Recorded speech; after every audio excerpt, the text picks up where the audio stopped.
This is the best of the week on Relevant Radio. The readings of the day they're wonderful readings, and I think they are particularly funny. First, yes, there's all sorts of humor in the Holy Scriptures that no one notices. Let's go to the gospel, because I think this gospel is hysterically funny. It's easier to put a camel through the eye of a needle than for a rich man to go to heaven. Well, I think it was Cyril of Alexandria. He said that it was kind of a typo, that you got a camel, which is a camelon, but he said it should have been camelon, which meant a hawser, a ship's rope. So the idea is it's easier to get a rich man into heaven than it is to get a rope through the eye of a needle. You can see some guy trying to jam a rope through the eye of a needle. It's funny. Even if it is a camel, the animal, that's pretty funny.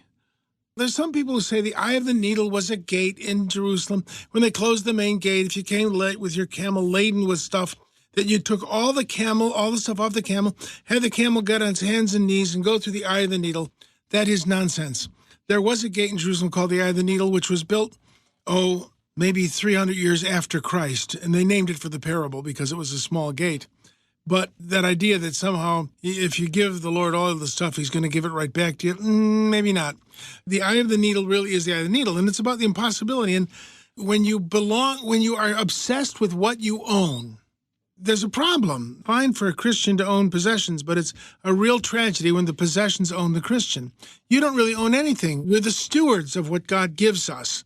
That's a very, very important thing to remember, that God gives you things to use. And the rich young man says to Jesus, "Good master." And Jesus says, "Why do you call me good?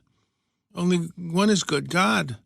People hear that and they say, well, Jesus was denying his divinity. No, he was not.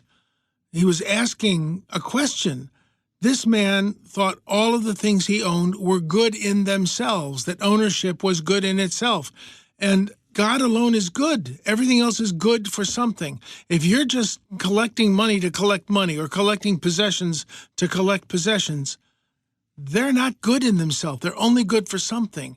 And you have to ask yourself, what's it good for? Am I blessing people in my family? Am I blessing the poor? Am I blessing the outreaches of the church like Relevant Radio? Am I blessing my parish? What is my money good for?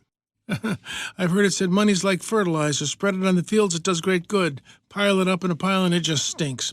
Money for the sake of itself, Jesus is saying it's not good. When he says God alone is good, why do you call me good? He is not denying his divinity.